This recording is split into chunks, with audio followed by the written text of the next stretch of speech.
The polished steel door hissed open, a sound he usually associated with success, with finality.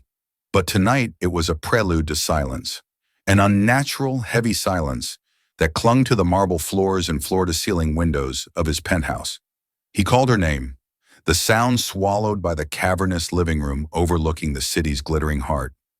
He found her in the nursery, curled on the floor beside the unassembled crib, her body trembling with sobs that seemed to tear from her very soul. She was 7 months pregnant with their first child, and in that moment, seeing her broken, he knew their perfect life was a lie. The elevator ascended the 52 floors in a whisper of polished chrome and silent mechanics. A vertical journey he made a dozen times a day. It was his seamless transition from one world to another, from the concrete canyons where he wrestled financial beasts to the sterile tranquility of his skyborn sanctuary. He was a man who had built an empire from the rubble of a broken childhood, a titan of industry whose name was etched onto skyscrapers and whispered in boardrooms. He craved order, predictability. The gentle ding of the elevator arriving at his private floor was usually the sound of his world settling into its perfect, hard-won equilibrium. Tonight, however, a discordant note hummed beneath the surface. The deal had been a monster, a multi-billion-dollar acquisition that had consumed him for the better part of 3 months. It had been grueling, a marathon of sleepless nights, transatlantic flights, and enough caffeine to power a small city. But they had won. He had won. The victor's spoils were waiting, a glass of 18-year-old single malt and the soft embrace of his wife. The heavy door, keyed only to his thumbprint and hers, swung inward without a sound. "I'm home," he called out, his voice echoing slightly in the cavernous foyer. The space was an ode to minimalist wealth, a single dramatic sculpture twisted toward the 30-foot ceiling, its shadow dancing on walls of imported Italian marble. There were no family photos, no clutter, no signs of life beyond the faint, clean scent of ozone from the air filtration system. It was a home designed to impress, a fortress built to keep the chaos of the world at bay. Usually she would be there to greet him, a warm, living counterpoint to the apartment's cold perfection. She would emerge from the kitchen, her face dusted with flour, or from her art studio, a smudge of charcoal on her cheek, and the entire sterile expanse would suddenly feel like a home. Her laughter was the only color that truly mattered in this monochromatic world he had built. But tonight there was only silence, a profound, unnerving quiet that seemed to absorb the sound of his own breathing. He loosened his tie, his gaze sweeping the living area. The skyline of the city glittered beyond the panoramic windows, a sprawling galaxy of artificial light that he, in part, owned. Yet the view offered no comfort. A knot of unease tightened in his stomach, a primal instinct he'd learned to trust on the trading floor. Something was wrong. He walked through the archway leading to the residential wing, his expensive leather shoes making soft, apologetic sounds on the marble. Her studio door was ajar, but the room was dark. The kitchen was pristine, untouched. He moved faster now, a cold dread seeping into his bones. He pictured her, imagined her tripping, falling. The baby, their baby, the one thing in his life that felt truly pure, truly his. He found her in the nursery. The room was painted a soft, gender-neutral yellow, a concession to her desire for a surprise. It was the one room in the penthouse that felt entirely hers, filled with hand-painted watercolors of whimsical animals and a bookshelf groaning with classic children's stories.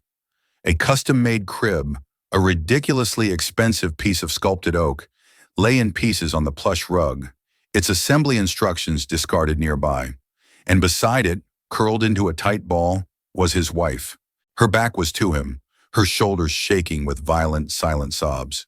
The sight was a physical blow, knocking the air from his lungs. In the 4 years they had been married, he had seen her cry only twice. Once during a tragically sad movie, and again on the day they learned she was pregnant. Tears of pure, unadulterated joy. This was different. This was the sound of a heartbreaking, a desolate, gut-wrenching grief that had no place in their carefully constructed world. He knelt beside her, his hand hovering over her back, afraid that his touch might shatter her completely. "Hey," he whispered, his voice rough with an emotion he couldn't name. "What is it? What's wrong? She flinched at his voice, pulling herself tighter. A small, wounded sound escaped her lips. He could see the tracks of her tears glistening on her cheeks in the dim light filtering in from the hallway. Her beautiful face, the face he saw in his dreams, was swollen and blotchy with sorrow. Talk to me, he pleaded, his own control beginning to fray. He was a man of action, a fixer of problems. He could negotiate hostile takeovers and crush competitors, but this raw, unfiltered pain left him feeling utterly helpless. He reached out again, this time resting his hand gently on her shoulder. Her skin was cold. Is it the baby? Is the baby okay? She shook her head, a violent, jerky motion. The baby's fine, she choked out, her voice so hoarse it was almost unrecognizable. Relief warred with confusion. If not the baby, then what? What could possibly have happened in the 12 hours since he'd left for the office that could reduce his vibrant, resilient wife to this shattered heap on the nursery floor? He looked around the room, searching for a clue, a reason. His eyes landed on her phone, lying screened down on the rug a few feet away. A small, dark corner of his mind, the part that had clawed its way to the top, whispered a question he didn't want to ask. He had given her everything, a life of unimaginable luxury, security, his unwavering devotion. What could possibly bring her this much pain? As he knelt there, the silence of the penthouse pressing in, he felt the first terrifying crack appear in the foundation of his perfect life. He helped her to her feet, his hands gentle on her arms as if she were made of delicate glass. She felt fragile, her movements stiff and uncoordinated. She wouldn't meet his eyes. Instead, her gaze remained fixed on the floor, on the scattered pieces of the unassembled crib, as if they represented the unassembled fragments of their life at that moment. He led her from the nursery, the soft yellow walls suddenly feeling mocking and cheerful, and guided her to the living room. He sat her down on the sprawling white sofa, a piece of furniture that cost more than the house he'd grown up in. He then went to the bar, his movements automatic, and poured a glass of water, his hand shaking so slightly that only he would notice. The single malt he'd been craving now seemed obscene. He brought the water to her, pressing the cold glass into her trembling hands. Drink, he said softly. It was a command, but tempered with a gentleness he reserved only for her. She took a small, shuddering sip, the condensation from the glass dripping onto her simple maternity dress. The silence stretched between them, thick and suffocating. Outside, the city pulsed with life, but inside their glass tower, time had seemed to stop. He sat on the ottoman opposite her, leaning forward, trying to read her face, but she had become a stranger to him in the space of an hour. The open, expressive woman he loved had been replaced by this shuttered, guarded figure. Tell me what happened, he urged, keeping his voice level, fighting the tide of panic rising in his chest. Did someone call? Did you get bad news? He thought of her parents, aging but healthy, who lived a quiet life in the countryside, funded by his generosity. Is it your mother? Your father? She shook her head, a listless, barely perceptible movement. No, they're fine. Her voice was a monotone, devoid of its usual warmth. Then what is it? The question came out sharper than he intended, a sliver of his boardroom impatience cutting through his concern. He immediately regretted it. I'm sorry, he said, softening his tone. I'm just worried. I've never seen you like this. A tear escaped and traced a slow path down her cheek. She didn't bother to wipe it away. I'm just tired, she whispered, the words so faint he had to strain to hear them. It's the hormones, I guess. Overwhelmed. I was trying to build the crib and I just couldn't do it.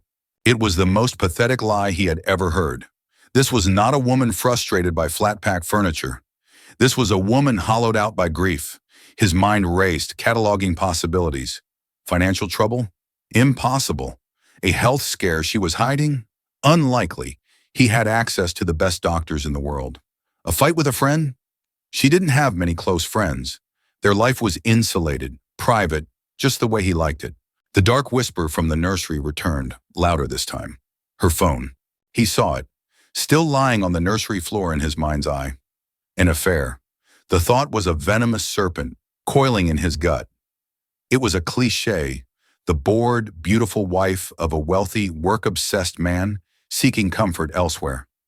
But it didn't fit. She wasn't like that. Their connection was real, deep. He had staked his entire emotional life on that certainty. He loved her with a desperate, possessive intensity that bordered on worship. She was the one good thing that had ever happened to him, the anchor that kept him from drifting into the cold, empty space of his own ambition. The idea that she could betray that, it was unthinkable. It would be the end of him. He pushed the thought away, disgusted with himself for even considering it. He was letting his exhaustion and fear get the better of him. He had to trust her. "Okay," he said slowly, choosing his words with care. "Okay, you're overwhelmed. I get it. I've been absent. This deal took everything. I'm sorry." He reached across the space between them and took her hand. It was limp and cold in his grasp. "I'm back now. It's over. I'm all yours. We'll build the crib together this weekend. We'll do whatever you want." He was offering an olive branch, a return to normalcy. He expected her to squeeze his hand, to offer a small watery smile, to let him in. Instead, she slowly pulled her hand away, tucking it into her lap as if his touch had burned her. The rejection was a quiet, devastating blow. "I think I'm just going to go to bed," she said, her voice still flat and distant. She rose from the sofa, her movements slow and deliberate, the swell of her belly a prominent silhouette against the city lights. She didn't look at him as she walked away, her posture rigid, her shoulders slumped. He watched her go, a chasm opening between them with every step she took. The porcelain mask of her composure was firmly in place, but he had seen the cracks. He had seen the raw, primal agony beneath it. And her lie, her flimsy, insulting lie, was more terrifying than any truth she could have told him, because it meant she was hiding something. Something she believed was so terrible, so catastrophic, that she couldn't share it with him. He sat there for a long time, the silence of the apartment pressing down on him. The city lights blurred through the window, the triumphant glitter of his success now feeling like a mockery. He had built this gilded cage for them, a fortress of wealth to protect them from the harsh realities of the world. But he was beginning to realize that the real danger wasn't outside the walls. It was already inside, sitting in the dark, and he had no idea what it was. His gaze drifted back toward the nursery, and the image of her phone face down on the rug burned in his mind. Sleep did not come. He lay beside her in the king-sized bed, a vast, empty expanse separating their bodies. He could hear her breathing, a shallow, unsteady rhythm that was a world away from her usual deep and peaceful slumber. Every time she shifted, every time a small sigh escaped her lips, the tension in his own body ratcheted tighter. He was a man accustomed to control, to having data, to understanding the variables in any equation. Her sorrow was a variable he couldn't quantify, an unknown that was tearing his ordered world apart. His mind, a relentless engine of analysis and strategy, refused to rest. It replayed the scene in the nursery over and over, dissecting every detail, the force of her sobs, the way she flinched from his touch, the hollowness in her eyes, and the lie, the insultingly simple lie. "It's the hormones." She had never patronized him before. Their relationship had been built on a foundation of mutual respect and brutal honesty. He had told her about his past, the dirt-poor, violent upbringing he had fought so hard to escape. He'd shown her the scars, both literal and figurative, and she had traced them with a tenderness that had healed parts of him he didn't know were broken. In return, she had been his open book, until now. He slipped out of bed, the motion fluid and silent. The moon cast long, skeletal shadows across the floor as he padded back into the living area. The apartment felt different at this hour, less like a home and more like a museum after closing time. Cold, silent, and filled with expensive ghosts. He stood before the floor-to-ceiling windows, looking down at the sleeping city. He felt a profound sense of isolation, a feeling he hadn't experienced since he was a boy, hiding in a closet while his parents destroyed each other and everything around them. That was where his obsession with control came from.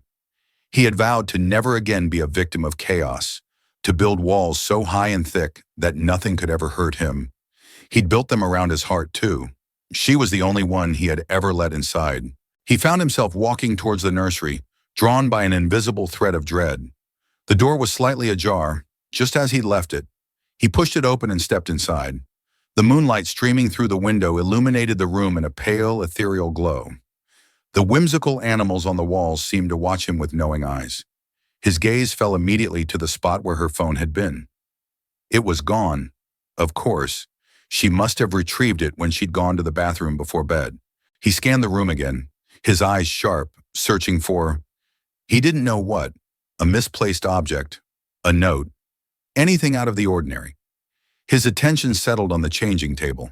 Alongside the neatly stacked diapers and jars of cream was her handbag, a stylish leather tote he'd bought her in Paris. It was unzipped. She was usually meticulous about her things.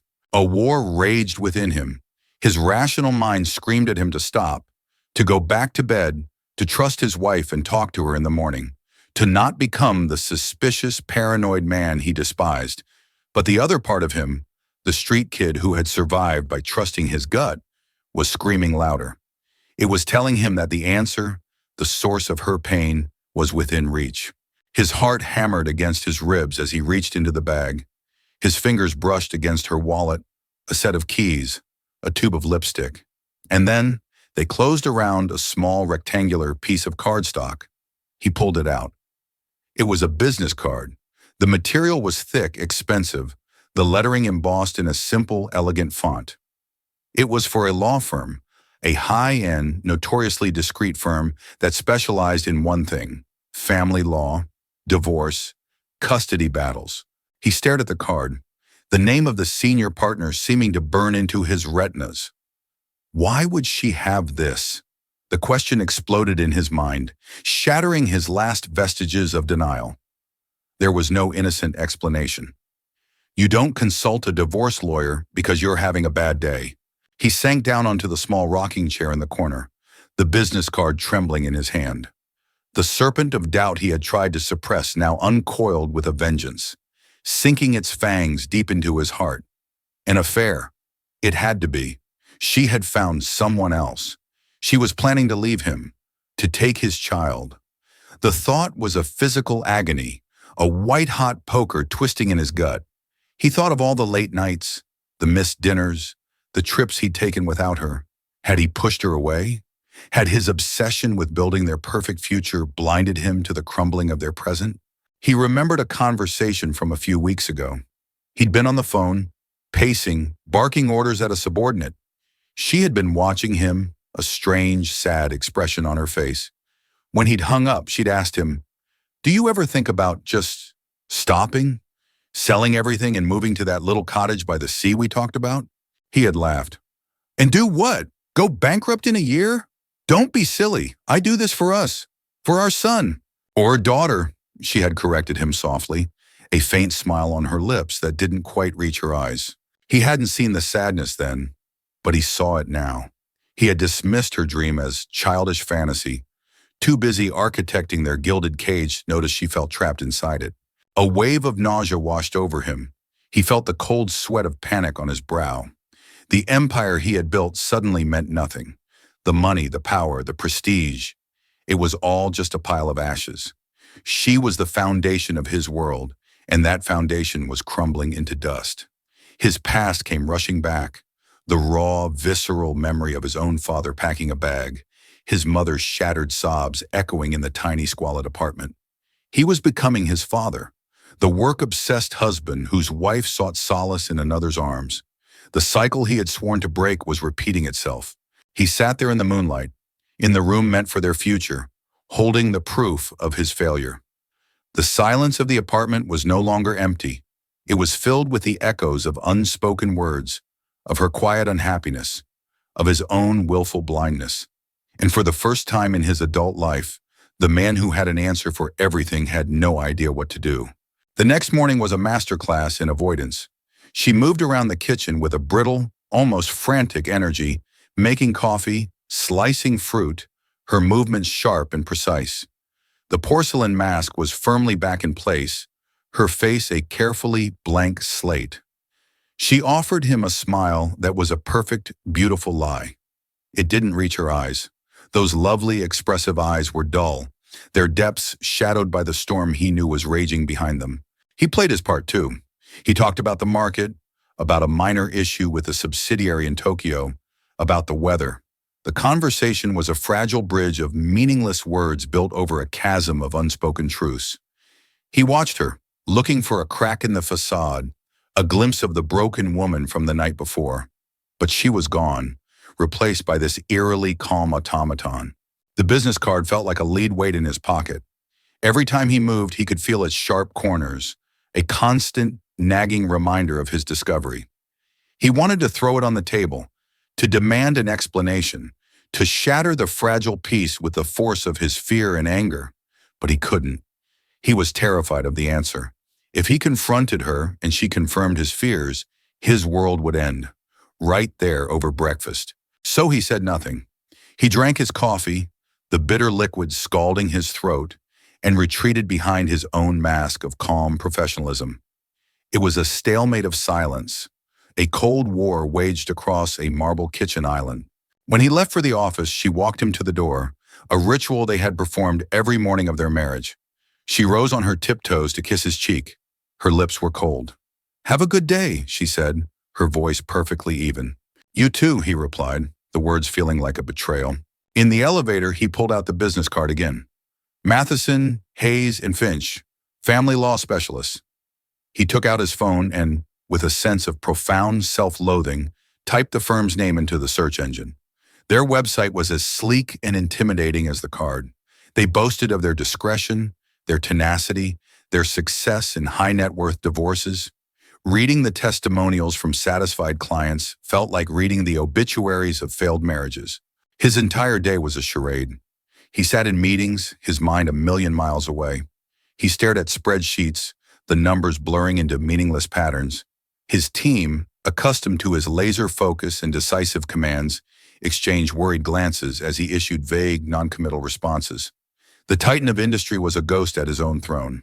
He couldn't shake the image of her, broken on the nursery floor. Even if she was leaving him, even if she had betrayed him, that level of grief didn't make sense. There was more to the story. There had to be. He needed proof. He needed to know. The not knowing was a poison, seeping into every corner of his mind. And so, he did something he had sworn he would never do. He called his head of security, a former Mossad agent named Ben, who could find out anything about anyone. "I have a personal matter," he said, his voice low. "It requires absolute discretion." "Of course," Ben replied, his tone unwavering. There was no judgment, no surprise. He was a tool, and a ruthlessly efficient one. He gave Ben the name of the law firm and the partner on the card. Then, with a knot of sickness in his stomach, he asked him to run a quiet check on his wife's communications. Phone records, emails, credit card statements. "I need to know everything, Ben. Everything." "It will be done," Ben said, and the line went dead. The rest of the afternoon was torture. Every ping of his phone made him jump. He paced his office like a caged animal, the stunning view of the city he commanded now feeling like a prison. He was betraying her trust, invading her privacy, becoming the very person he never wanted to be. But the fear was stronger than his principles. The fear of losing her, of losing his child, was an all-consuming fire. At 4 o'clock, an encrypted email arrived from Ben. It contained a single, password-protected file. His hands trembled as he typed in the code. The file opened, and a list of documents appeared. Phone records, bank statements, emails. He clicked on the phone records first. He scanned the list of numbers, his heart pounding. There were no secrets there. Calls to her parents, her obstetrician, a few friends, nothing out of the ordinary. No long, late-night calls to a mystery number. A flicker of hope ignited within him. Next, the credit card statements. He scrolled through the transactions. Flowers for her mother, books from an online store, maternity clothes, a large purchase from a high-end baby boutique. Then he saw it, a recurring monthly charge, a significant one, $1,500 every month for the past 6 months. The recipient was a nondescript holding company he didn't recognize. He made a note to have Ben trace it. Finally, the emails. Ben had only been able to retrieve metadata in a few fragmented chains from a deleted items folder she must have forgotten to clear. Most of it was junk mail, newsletters, online shopping confirmations. He was about to close the file. a wave of relief and guilt washing over him when he saw a subject line that made his blood run cold. It was from an address he didn't recognize. The subject, the arrangement. He clicked on it. The body of the email was short, just a few lines.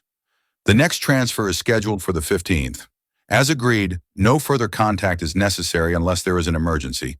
Please confirm receipt. It was dated 2 days ago. He checked the sender's address. It was a jumble of letters and numbers from a Proton mail account. Untraceable. He looked at the date of the first payment on the credit card statement. It was just a few days after she had told him she was pregnant. He leaned back in his chair, the leather groaning under his weight. His mind reeled, trying to piece it together. A secret, untraceable email address, a recurring, clandestine payment, the business card for a divorce lawyer. It all pointed to one unavoidable conclusion, but it still didn't add up. Why the elaborate secrecy? Why the payments?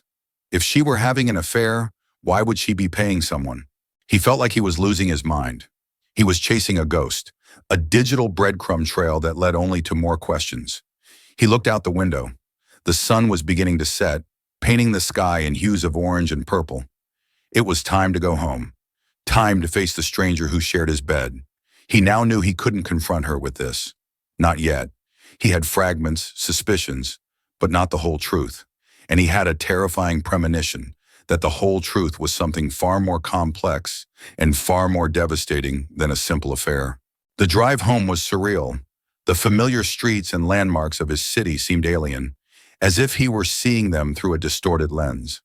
The man who had left his home that morning was not the same man returning. The morning version had been a husband, worried and confused.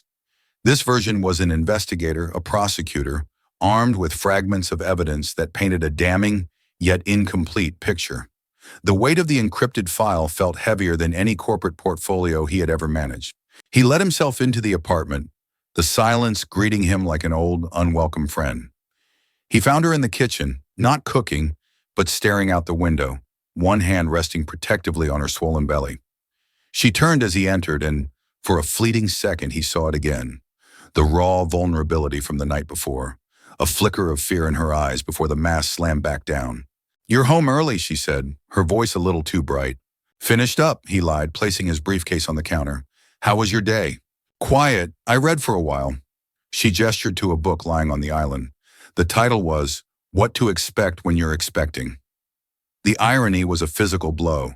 He couldn't do it. He couldn't play this game anymore. The charade was choking him, poisoning the very air between them. He had to know the truth, no matter how much it destroyed him. "We need to talk," he said, his voice low and serious. The forced cheerfulness vanished from her face, replaced by a guarded, wary expression. "Okay," she said slowly, her hand tightening on her stomach. "About what?" He took a deep breath, steeling himself. "I know you're unhappy, and I know it's more than just hormones." He watched her face for a reaction, but she remained unnervingly still. "Last night I found this." He reached into his pocket and pulled out the business card, placing it on the marble island between them. It lay there, a small white rectangle of impending doom. He saw her eyes flicker towards it, and a tremor went through her body. He saw her swallow hard. "Why do you have a card for a divorce lawyer?" he asked, his voice shaking, despite his efforts to keep it steady. "Are you planning on leaving me?" The silence that followed was the loudest thing he had ever heard. He could hear the hum of the refrigerator, the distant wail of a siren from the street below, the frantic beating of his own heart. She stared at the card, then slowly raised her eyes to meet his. They were filled with a swirling vortex of emotions he couldn't decipher. Fear, yes, but also a profound sadness and something that looked like pity. "No," she whispered, the word barely audible. "I'm not leaving you." "Then what is this?" he pressed, his voice rising. "What are the secret payments for? Who are you sending $1,500 to every month? What is the arrangement?" Her face went pale, the color draining from her cheeks until she was as white as the marble countertop. Her mouth opened, but no sound came out. She looked trapped, terrified. "I hired an investigator," he confessed, the words tasting like ash in his mouth. "I had to know. I thought you were having an affair." A single harsh, broken sound escaped her lips. It might have been a laugh or a sob. An affair, she choked out, her voice cracking. You think this is about an affair? She pushed herself away from the counter and staggered back, her eyes wide with a wild, desperate pain. God, if only it were that simple. And then, the dam broke. The carefully constructed walls of her composure didn't just crack, they exploded. The grief she had been suppressing erupted with the force of a tidal wave. Her legs gave out, and she sank to the floor, her body convulsing with sobs that were terrifying in their intensity. He rushed to her side, his anger and suspicion evaporating, replaced by the same overwhelming fear he'd felt in the nursery. He tried to hold her, but she pushed him away. Don't, she screamed, her voice raw with agony. Don't touch me. He recoiled as if struck. He knelt a few feet away, helpless, as her anguish filled the room. It's not what you think, she gasped between sobs, her words fragmented and broken. The money, the lawyer, it's not for me. Then who? He pleaded, his mind struggling to process her words. Who is it for? She looked up at him, her face a mess of tears and despair. And in her eyes he saw a truth so devastating it would rewrite his entire world. It's for my sister, she whispered. The words hung in the air, nonsensical.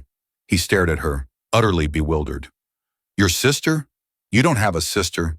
You're an only child. He knew her family. He'd met her parents dozens of times. He'd seen the photo albums from her childhood. There was no sister. I do, she insisted, her voice gaining a desperate strength. I have a twin sister. No one knows. My parents. They gave her up for adoption when we were born. His mind went blank. He couldn't make sense of it. A twin sister, a secret she had kept from him for their entire relationship. It felt impossible, like a plot from a melodramatic novel. They were young, she continued, the story pouring out of her now, a torrent of long-buried secrets. Terrified. They could only afford to keep one of us, so they kept me, and they gave her away. They made a choice, and they made me promise to never, ever tell anyone. It was the family's great shame. He could only stare, speechless. The foundation of his reality was cracking beneath him. The woman he thought he knew better than himself was a stranger. I found her 6 months ago, she said, her voice dropping to a near whisper. I hired a private investigator. I had to know if she was okay, and I found her. She paused, another wave of sobs shaking her. And she is not okay. She's the opposite of okay. She took a ragged breath, her gaze fixed on something far beyond the walls of their penthouse. Her life. It's been hard. The family that adopted her, the father was abusive. She ran away when she was 16. She has a son. He's 7 years old. And her husband, the man she's with now, he's just like the man who raised her. He hurts her. He hurts the boy. Suddenly, the pieces clicked into place with horrifying clarity.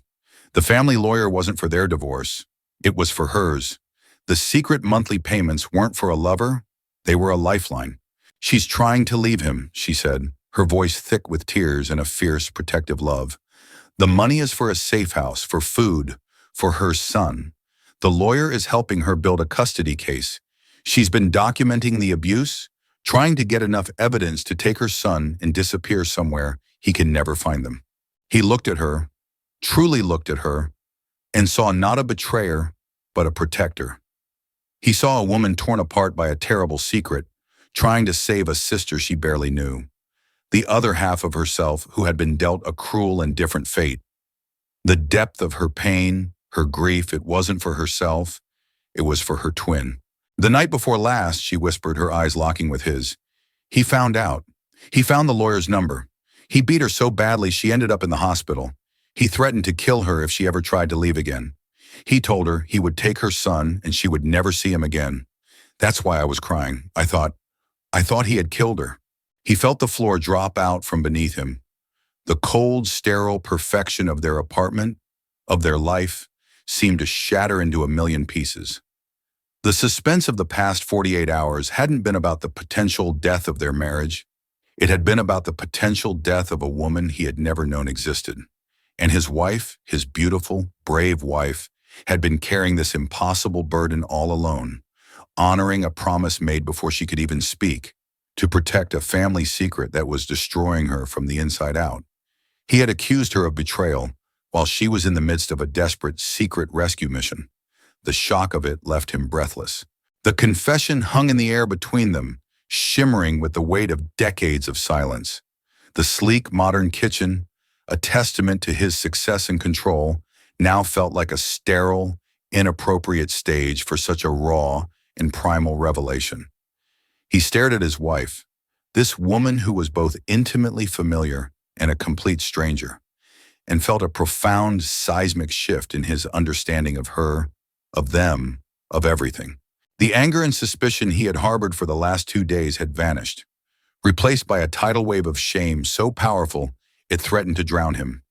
He had been so wrapped up in his own fear, his own wounded pride, that he had been completely blind to her suffering. While he was agonizing over the possibility of a broken heart, she was living in terror of a broken body, not her own, but that of her mirror image, a sister living a nightmare. He slid across the cold marble floor and gathered her into his arms. This time she didn't resist. She collapsed against him, her body boneless with exhaustion and relief, and wept. Not the violent, agonizing sobs of before, but a deep, sorrowful weeping that spoke of years of carried secrets and lonely fear. He held her tightly, burying his face in her hair, murmuring apologies over and over again. The words inadequate, but all he had. "I'm sorry," he whispered, his voice thick with emotion. "God, I am so sorry. For not seeing it. For thinking. For what I accused you of." She just clung to him, her fingers digging into the fabric of his expensive suit jacket.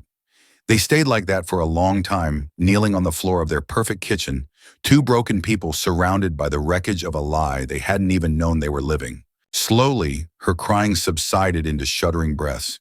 He helped her up and led her to the sofa. The same sofa where she had pulled her hand from his just 24 hours earlier. The distance that had felt like a continent then was now gone, bridged by the terrible, liberating truth. He sat beside her, keeping a supportive arm around her shoulders as she began to speak, the full story tumbling out in a rush of whispered, painful words. She told him her sister's name. It felt strange on her lips, a name she had only ever written in secret emails or spoken to a lawyer. She described the few furtive meetings they'd had in discreet coffee shops, the shock of looking at a face so like her own, yet so different, hardened by a life he could barely imagine, the eyes carrying a weariness that belied her age. She was the other side of the coin, the result of a single 50-50 decision made by two scared teenagers. While his wife had grown up with piano lessons, private schools, and unconditional love, her sister had grown up in a world of uncertainty and fear. "I look at her," she said, her voice trembling, "and I feel this overwhelming guilt. Why me? Why did I get this life and she got that one? It's not fair." He held her closer, feeling the weight of her misplaced guilt. "It wasn't your choice," he said softly. "None of it was." She told him about her nephew, a small, quiet boy with his mother's eyes.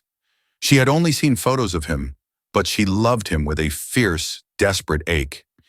He was the reason for all of this. Her sister would endure the beatings, but she would not let her son grow up thinking that violence was a form of love, that fear was the price of family. As she spoke, he began to understand the true depth of her isolation. She had been navigating this emotional minefield completely on her own, bound by a childhood promise to her parents, a promise that protected their reputation at the cost of her own peace and nearly at the cost of her sister's life. He felt a surge of cold fury towards her parents, whose cowardice had set these tragic events in motion 3 decades ago. "Why didn't you tell me?" he asked, the question not an accusation, but a plea. "I could have helped. We are a team." She finally looked at him, her tear-filled eyes searching his. "I was terrified," she admitted. "Telling you meant breaking the most sacred promise I ever made. It meant unearthing a secret my parents believe would ruin them. And I was afraid you would see me differently, that you would look at me and see this damaged family, this complicated past."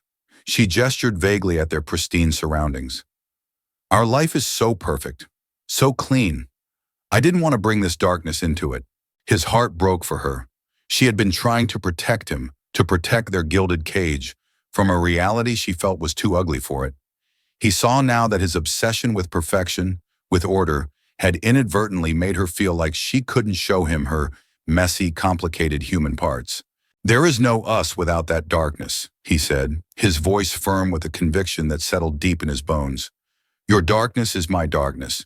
Your family is my family.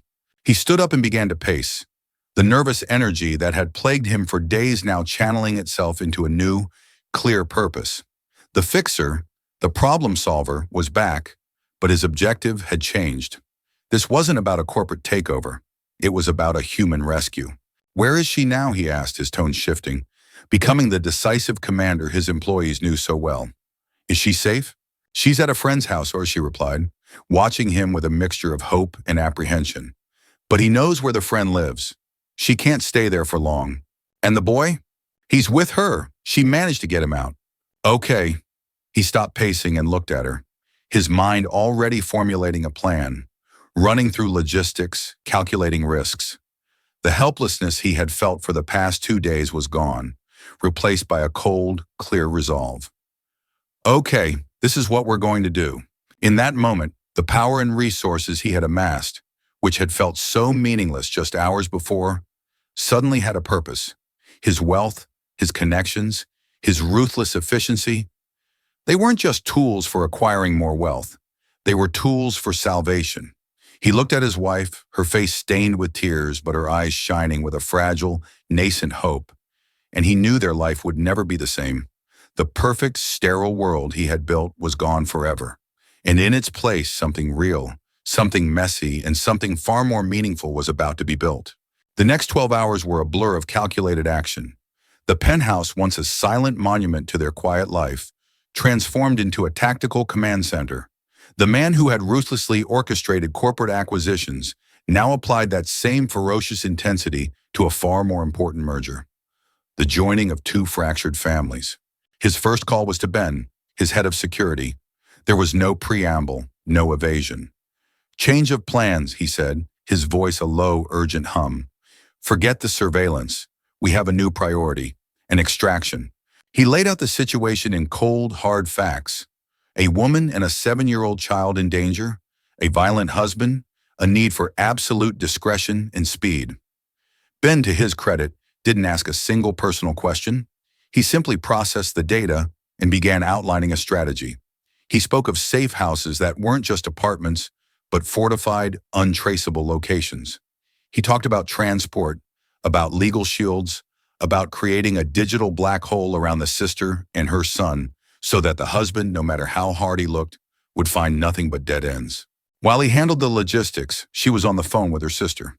Her voice was a low, steady murmur of reassurance, a stark contrast to her earlier hysteria.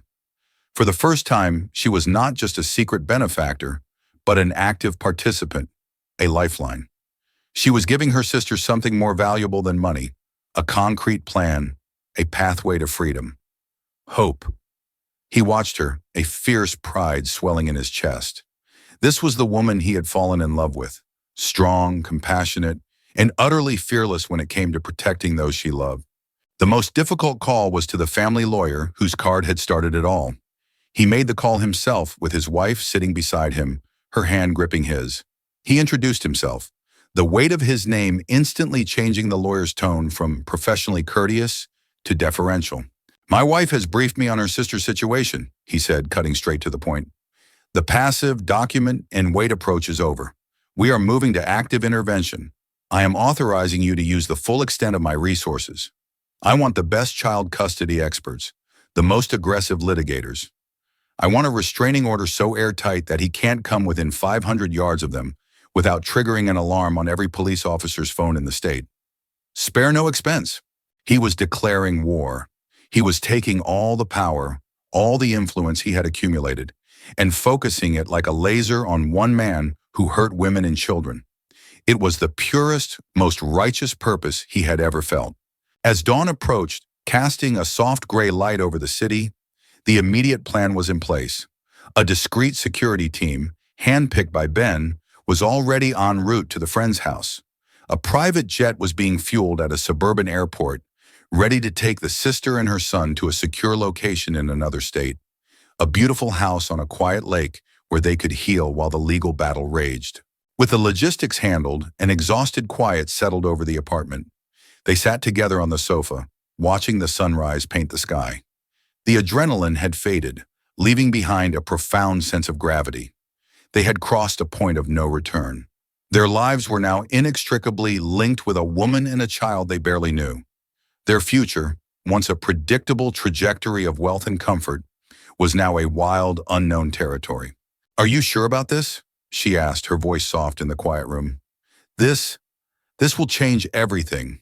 It will be messy. It could even be dangerous." He turned to look at her. The morning light caught the exhaustion on her face, but also a newfound strength in her eyes. "I've never been more sure of anything in my life," he said, and he meant it.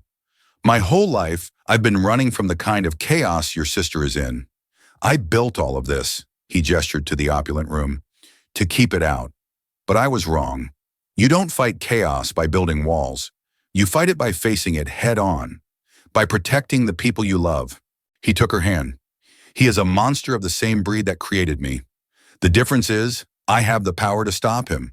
If I don't use it, then what's the point of any of this?" A single tear rolled down her cheek, but this time it was not a tear of sorrow. It was a tear of gratitude, of overwhelming love. There was one last piece of business, one final secret to confront. "Your parents," he said gently, "they need to know. You can't carry this for them anymore." She flinched, the instinctive fear of a lifetime of obedience still present. "They'll never understand. They'll be horrified." "Maybe," he conceded, "or maybe they'll finally have a chance to atone for a mistake that has haunted 3 lives for 30 years. Either way, the truth has to come out. The secret is what's been poisoning everyone." He saw the struggle in her eyes, the war between her duty as a daughter and her new, fierce loyalty to her sister. He saw the moment she made her choice. It wasn't a choice between 2 family members.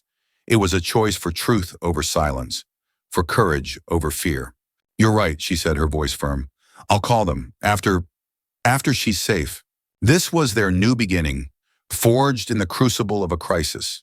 They were no longer just a wealthy couple living in a penthouse. They were a team, a family unit expanding to include the broken and the lost.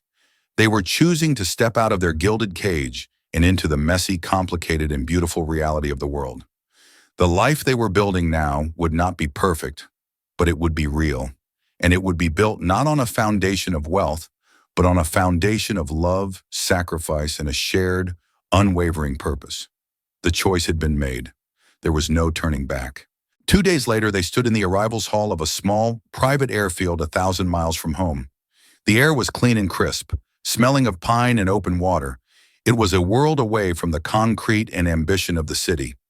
He stood slightly behind his wife, his hand resting on the small of her back, a silent, steadying presence.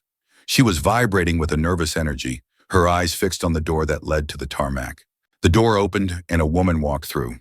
For a moment, his breath caught in his throat. It was like looking at a distorted reflection of his wife. She had the same eyes, the same bone structure, the same curve of her lips. But her face was thinner. Her skin had a sallow tint of exhaustion, and there was a map of hardship etched into the lines around her eyes. A fresh, ugly bruise colored her left cheekbone, a stark reminder of the reality they had just pulled her from. She moved with a skittish, hesitant gait, as if expecting a blow at any moment. Clinging to her hand was a small, pale boy with enormous, haunted eyes that seemed too big for his face. He stared at the floor, his shoulders hunched, trying to make himself as small as possible. His wife took a tentative step forward. "It's me," she whispered. The sister looked up, and her eyes, so like his wife's, filled with a mixture of disbelief, relief, and a lifetime of unspoken questions.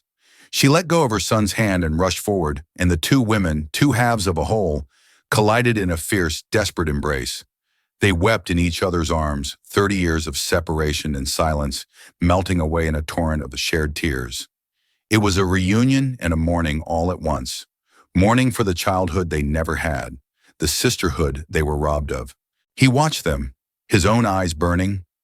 He felt like an intruder on a moment so sacred, so profoundly intimate. He looked at the little boy, who stood frozen, watching his mother with a look of profound confusion and fear.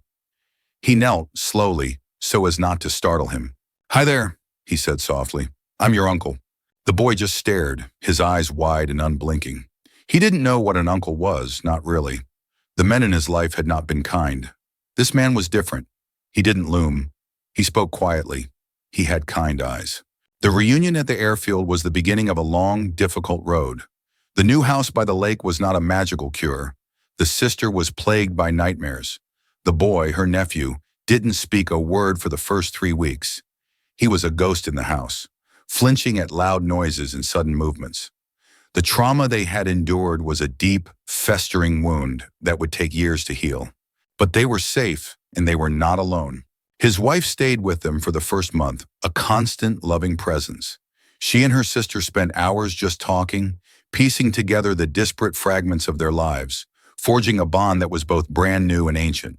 He flew out every weekend, leaving his empire in the capable hands of his subordinates.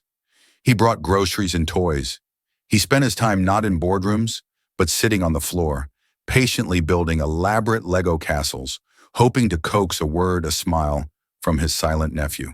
The legal battle was brutal, just as he had anticipated. The husband was a cornered, vicious animal. He fought dirty, leveling false accusations, trying to paint the sister as an unfit mother. But he was no match for the legal army his money had assembled. And more importantly, he was no match for the truth. The call to their parents was the hardest part. His wife made it from the house by the lake with her sister holding her hand. The reaction was exactly what she had predicted. Shock, denial, then shame, and horrified regret. There were tears and recriminations. The carefully constructed facade of their perfect family had been shattered forever. The healing there, if it ever came, would be a fragile and uncertain thing. But the truth was out. The secret had lost its power. 3 months later, he and his wife were back in the nursery in their penthouse. This time, they were building the crib together. He tightened a final screw and stood back, admiring their handiwork. It was solid, sturdy, ready. His wife came and stood beside him, her belly now a proud, full globe. She leaned her head against his shoulder. "She called today," she said quietly. "Oh yeah, how are they?" "Good, really good," a smile touched her lips. "He spoke to me, on the phone. He told me he loves his new room, and he asked when he could see his cousin." He felt a lump form in his throat. He wrapped his arms around her, holding her and their unborn child close. The gilded cage had been broken open. Their world was no longer pristine or predictable. It was messy, complicated, and filled with broken people. But it was also filled with hope, with healing, and with a fierce, unconditional love that was stronger than any wall he could ever build. Their family wasn't just the three of them anymore. It was 5. A strange, fractured, and beautiful family, forged in a crucible of secrets and lies, and saved by a single courageous choice. The city lights glittered outside, but for the first time, he wasn't looking at his empire. He was looking at his world, and it was finally, truly whole. So, what would you have done?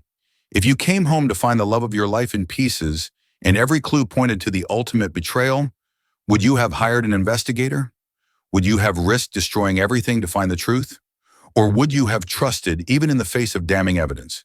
Let me know in the comments below.